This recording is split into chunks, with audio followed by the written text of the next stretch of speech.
Welcome back after the break. عوامی مسلم league کے سربراہ شیخ رشید احمد صاحب میرے ساتھ موجود ہیں۔ سوالات کے سلسلے کو آگے بڑھاتے ہیں۔ شیخ صاحب، پاکستان پیپلز پارٹی کے ساتھ جو ہے وہ کوئی کہانی نہیں بنی۔ خان صاحب اگر آپ کے خیال میں اگر کوئی بات چیت کر لیتے تو بہتر نہ ہوتا، آسانیاں ہو جاتی پارٹی کے لیے؟ نہیں، خان کا جو ووٹر ہے وہ بڑا ہی ایموشنل ہے اور اٹیچ ہے اور وہ ایسی باتوں کو پسند نہ کرتا۔ ٹھیک کیا خان کو اس کا بڑا نقصان ہوتا پولیٹیکلی۔ اقتدار لینا تو شہباز کے پاس بھی اقتدار ہے، کون مان رہا ہے کہ اس کے پاس اقتدار ہے؟ تو شیخ صاحب، وہ پھر جو تحریک انصاف یا خان صاحب کا یہ جو موقف ہے کہ جی بات ہوگی تو پھر مقتدر حلقوں سے ہوگی، ان سے نہیں ہوگی، نہ نون لیگ سے ہوگی نہ پیپلز پارٹی سے ہوگی۔ آف کورس یہ بالکل درست فیصلہ ہے۔ اچھا بھائی، جو میٹر کرتا ہے اسی سے بات ہو سکتی ہے نا۔ جو میٹر ہی نہیں کرتا ہے ایسے ہی بس، میں نے پہلے کہا کہ جمعہ جنج کے ساتھ ہے، جس کو نہ عطا پتہ ہے کہ کیا ہو رہا ہے۔ وہ خان ٹھیک کہتا ہے کہ جو میٹر کرتا ہے اس سے بات ہوگی، لیکن شیخ صاحب پھر یہ تو عقل کی بات ہے۔ شیخ صاحب لیکن پھر آپ یہ بھی تو دیکھیں کہ وہ جس قسم کی ٹویٹس ہو رہی ہیں، جس قسم کی ویڈیوز جو ہے وہ ڈالے جا رہے ہیں مقتدر حلقوں کے حوالے سے، آرمی چیف کے حوالے سے، ایسے ماحول میں کس طرح بات چیت جو ہوگی شیخ صاحب؟ یہ تو آپ پی ٹی آئی والوں سے بات کریں جی، ہمیں تو ٹویٹ دینی نہیں آتی ہے۔ ابھی میرا جو بندہ کرتا ہے وہ کہہ رہا تھا ٹک ٹاک پہ ہم 10 ملین ہونے والے ہیں۔ میں نے کہا جی 10 ملین کا کیا فائدہ ہے کہ مجھے آتا ہی نہیں ہے کیسے ہوتا ہے۔ یہ آپ پی ٹی آئی والوں سے کریں، میرے سے عید کا ایک سوال نہیں کیا آپ نے ساری سیاست کی ہے آج۔ نہیں تو شیخ صاحب، میں سیاست دان کا انٹرویو کر رہا ہوں تو میں سیاست دان سے سیاست کے اوپر بات کروں گا نا۔ اب میں آپ سے یہ تو نہیں پوچھوں گا یہ بتائیں کہ بچڑے کا کیا ریٹ چل رہا ہے یا بکرے کا کیا ریٹ چل رہا ہے، میں سے یہی پوچھوں گا سیاسی بکروں کے بارے میں۔ وہ بھی بتا دوں گا آپ کو، بچڑے کا تو نہیں لیکن وہ میں بتا دوں گا، آپ پوچھیں تو صحیح۔ آپ تو بڑی گائے کا بھاؤ پوچھ رہے ہیں نا، وہ مجھ سے اتنا اچھا نہیں، اچھا چلیں میں میٹھی میٹھی باتیں کر لیتے ہیں۔ اچھا یہ بتائیے شیخ صاحب کہ آج اس ٹائم کے اندر جو ہے وہ ایک جو پی ٹی آئی کے لوگ سوال کرنا چاہیں گے، اب یہ آپ نے تجربے سے جو ہے وہ آپ نے اس کا جواب دینا ہے۔ خان صاحب کی رہائی کب دیکھ رہے ہیں آپ، یہ بتائیے؟ ابھی تو وقت لگے گا جی۔ کتنا وقت؟ تجربے سے جواب دے رہا ہوں۔ ان کی باتیں میں سنوں، وہ ان کے حساب سے تو بڑی عید باہر کریں گے، میں سمجھتا ہوں وقت لگے گا۔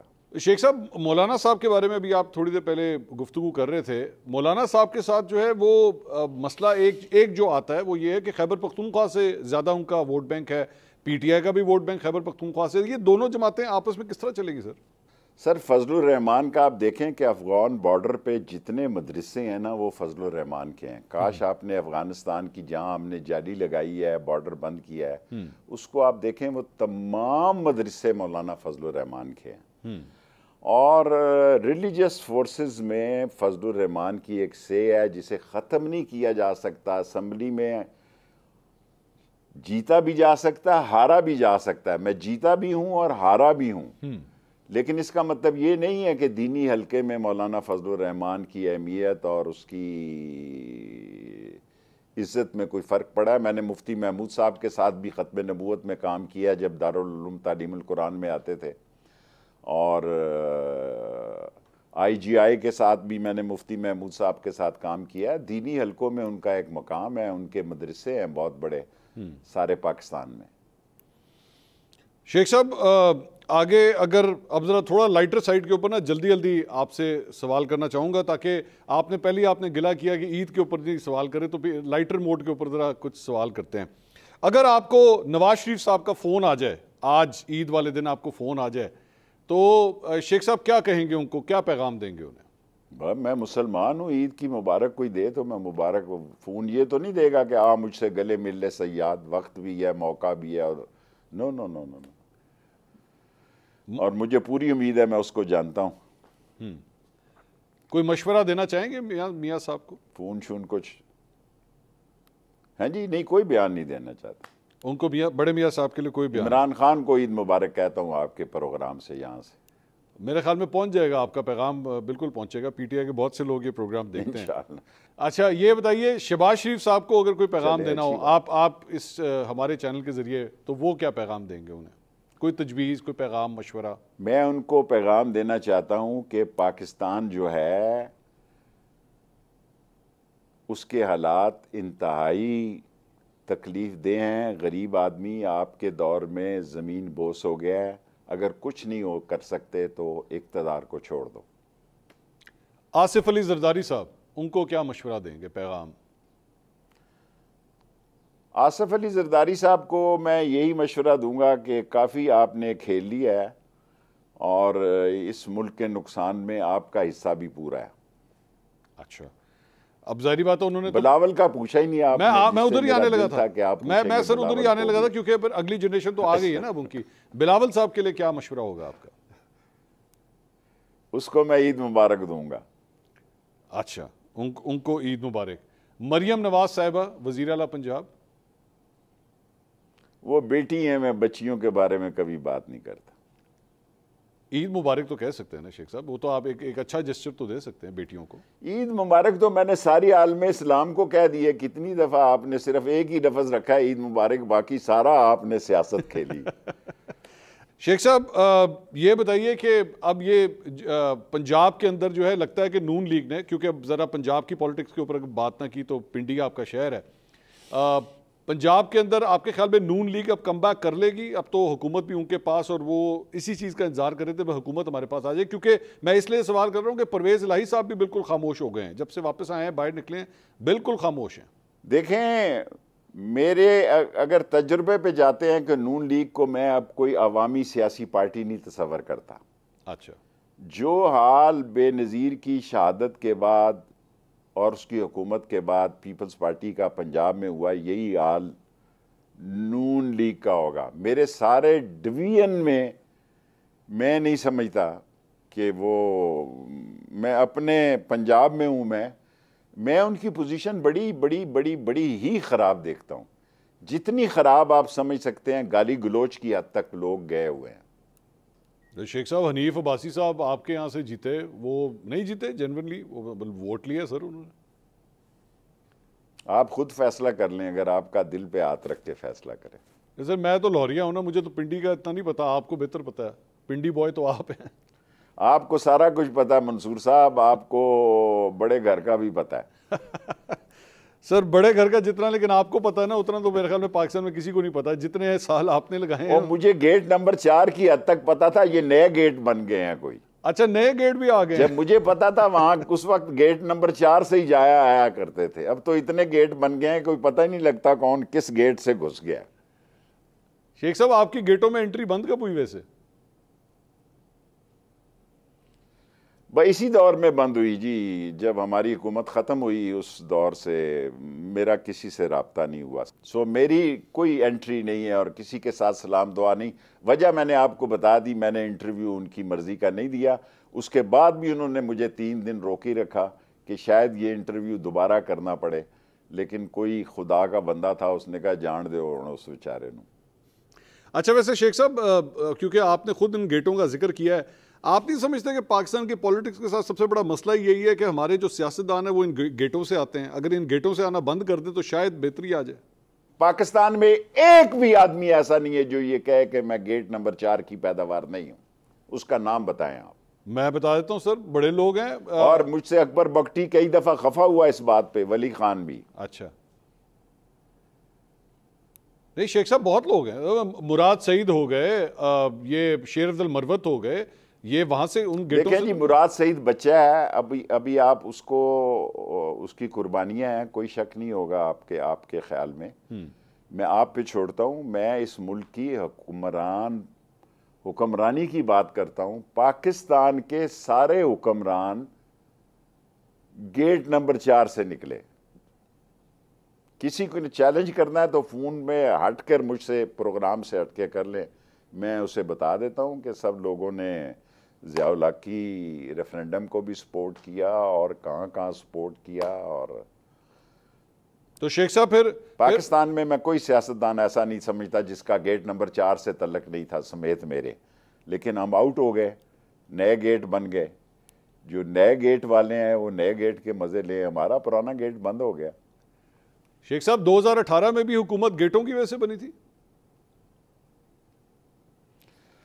منصور وہ سوال کرو جس کا آپ کے پاس جواب نہ ہو. نہیں میں تو آپ کے ایکسپیرینس سے کہہ رہا ہوں نا, آپ کہہ رہے ہیں سارے ہی وہاں سے آئے ہیں, تو اس کا مطلب کہ وہ 2018 کی حکومت بھی وہاں سے آئی. میں عید کی قربانی پہ انٹرویو دے رہا ہوں, یہ اس کا بھی جواب آپ کے پاس آیا, آپ شام کو کہہ دیں گے. شیخ صاحب بات یہ ہے کہ یہاں پہ اصل بات یہ ہے کہ عوام کا ریپریزنٹیٹیو جو ہے, جس کو عوام منتخب کرتے ہیں. جب میں یہ کہتا ہوں کہ پاکستان میں کوئی سیاستدان ایسا نہیں ہے جو گیٹ نمبر 4 سے جس کا رابطہ نہیں تھا, تو اس شرافت کی پارلیمانی زبان کو اس زبان تک ہی رہنے دیا جائے. میں نہیں چاہتا کہ خام خواہ ایسی میرے لیے نئے مسئلے پیدا ہوں. شیخ صاحب ایک بریک کا مجھے کہا جا رہا ہے. ناظرین ایک بریک میں نے لینی ہے, بریک کے فوراً بعد جلدی واپس آتے ہیں اور کچھ اور اہم سوالات ان کے سامنے رکھیں گے. Don't go any where.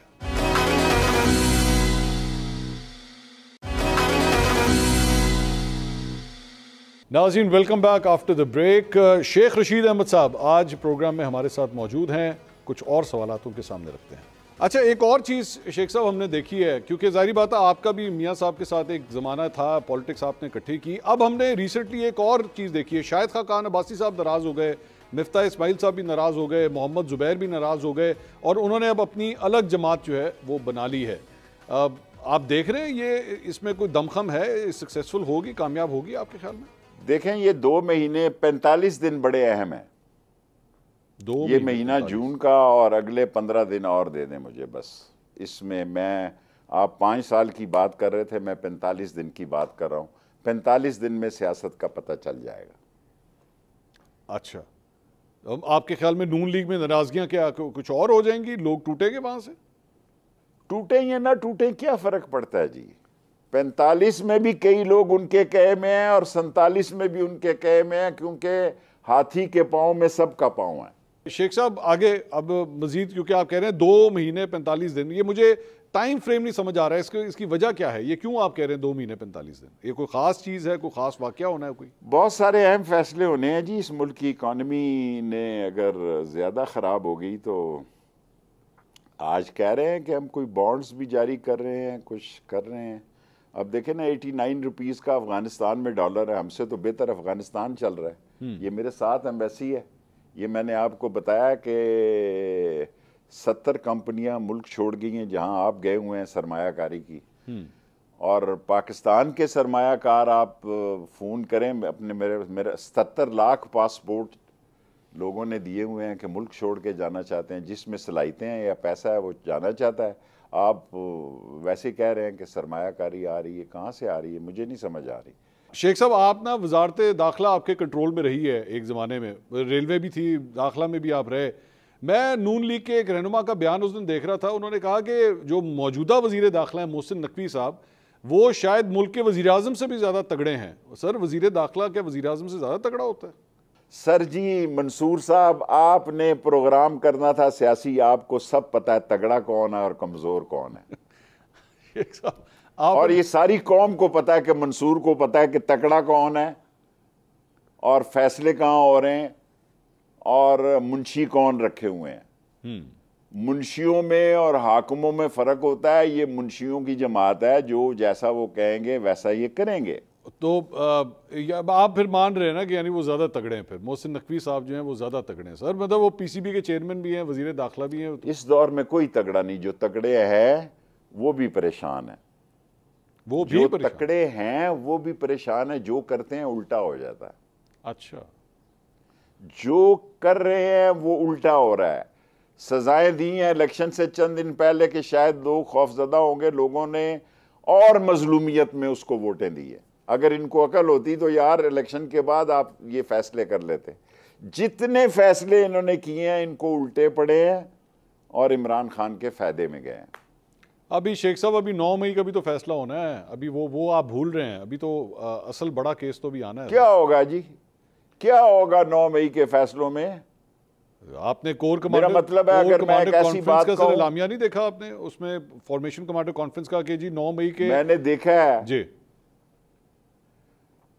سر جی, میں 16-17 دفعہ وزیر رہا ہوں, میں نے دیکھا ہے. میں 9 مئی کے 14 کیسوں میں انوالو ہوں. میں پاکستان میں ہی نہیں تھا.